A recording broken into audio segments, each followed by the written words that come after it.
Fantastic Beasts and the Secrets of Who Gives a Shit. I kid. You just make a little joke. I joke with you. Little joke. I kid. Yeah. Obviously, I'm kidding. Fantastic Beasts and the Secrets of Dumbledore is out, and I did get a chance to go see it.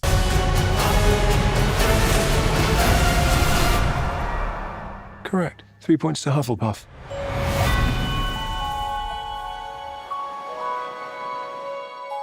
I'll tell you what, the first Fantastic Beasts I really enjoyed. I thought that was a very good movie, very simplistic kind of wizarding story that was put into this universe. So I did enjoy that first movie a lot. Yeah, second one not so much. I think that one was pretty much unanimously hated. I mean, I know some people that really enjoyed it for sure, but for me, it just wasn't that good. The film is once again directed by David Yates here, and what can I say? The guy's going to be doing Harry Potter for the rest of his life. I feel like his whole filmmaking career for like the past, I don't know, like what, 15 years has been Harry Potter. So it's been interesting for him. He's been doing it since Order of the Phoenix, which is actually kind of impressive, to be honest with you. Anyway, but Dumbledore is putting together a team to hopefully save this franchise, and can he do it? I will talk about that here in a little bit, so stick around.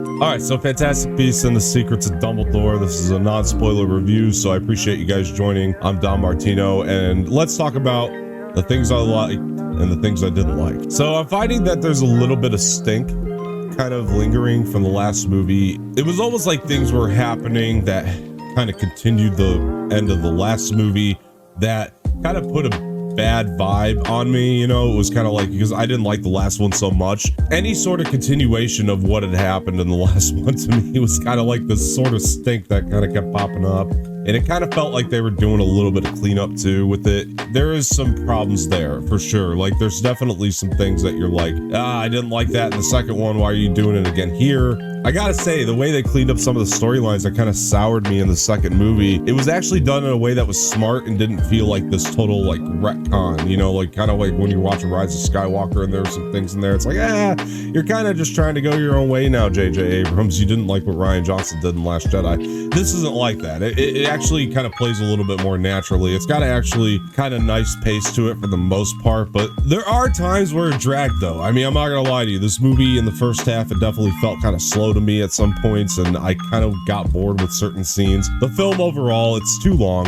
It feels too long. There are things you could have cut out of it for sure, without a doubt. I mean, the adventure of it is just goes on kind of long for me. So there's that. It's the 11th film of the Harry Potter franchise. You're really kind of starting to feel that. So negatives out of the way, let me talk about the positives, because there's actually a lot more positives, luckily, and there are negatives in this one. So Newt Scamander is coming back. He's playing Newt very well. This is one of my favorite performances from him as Newt. He's very comfortable in the role now, and I really like that. You can see he's become so comfortable in it, and he's doing really well with the role. Dan Fogler is back as Jacob, and he's awesome. He's awesome in the movie, without a doubt. I really loved what he did. Alison Sedul's back as Queenie, and man, is that actress good.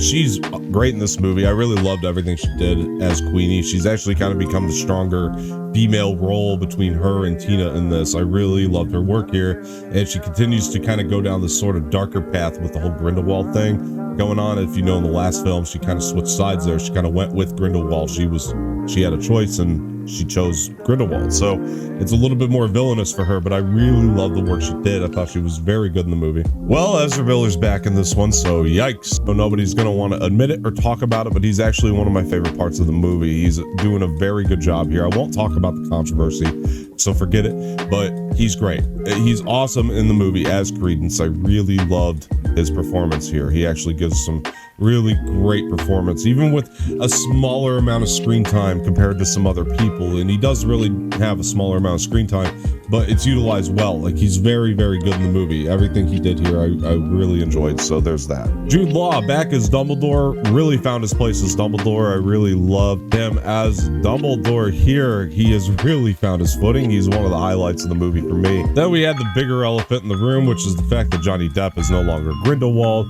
It is now played by Mads Mikkelsen, and Mads Mikkelsen is awesome. And I'm not gonna lie, I love Johnny Depp's performance in these movies. I thought he was the best part, or one of the best parts of The Crimes of Grindelwald. Mads Mikkelson here, though, man, I can't lie to you, he fits a little bit better. He really does. He's a slightly better fit than Johnny, and that's nothing against Johnny's performance. I think that they both gave a great performance in their own respect. I just think Mads maybe fit the world a little bit better and was kind of maybe a better choice. And he does it respectfully. I like that he doesn't try to step on Johnny's performance. He really brings his own to it, and I really love that, and he does a great job in this movie. I really like learning a lot of the backstory of Dumbledore, even some of it that I already knew from the Harry Potter books. I mean, there was some of the Dumbledore stuff that really played well, and you really kind of get filled in on that you're gonna really like. I think a lot of that just played pretty amazingly. I thought that Dumbledore was great in this, and he's one of the highlights. He really is almost the main character if it wasn't for Newt, who I still think it's his story. But Dumbledore, learning his backstory, figuring that out, that was a lot of fun to go into. So that really plays incredibly well in the movie. One of my biggest issues with The Crimes of Grindelwald was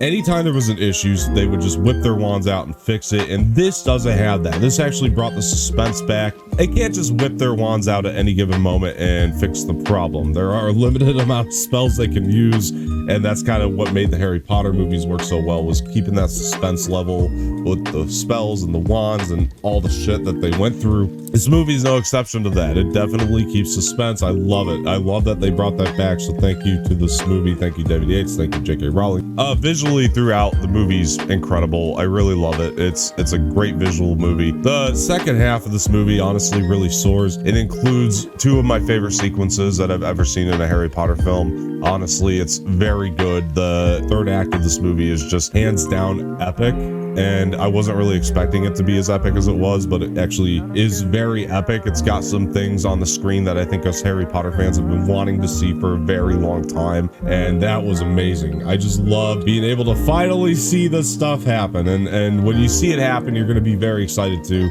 I just think that this movie just really nailed that, and it's, to me, one of the better installments of the entire franchise. Not the best. It doesn't touch any of the Harry Potter movies, I don't think, but it's really good. It's a really good movie. It's kind of this sort of like, it's kind of a messy adventure, I won't lie. There are some problems in the adventure and things that I didn't love, and then it just throws things at you that you're gonna really love. This time around, I think that actually works, where you can kind of throw things at the audience that they're gonna really love, because it doesn't feel like you're being quizzed or that you have to remember things from the past like the last one kind of did. This is just kind of there to have fun with. This movie, for the most part, it seems like it's made with really good intentions, and it seems like it's made for us to have fun with. If you're a Harry Potter fan, you're probably going to love this movie. I'm not gonna lie to you. It's got so many cool nuggets, Easter eggs, things that you can chew on that you're gonna really enjoy, and it does honor the first two very well. It feels like it's sort of its own movie, but it's just sort of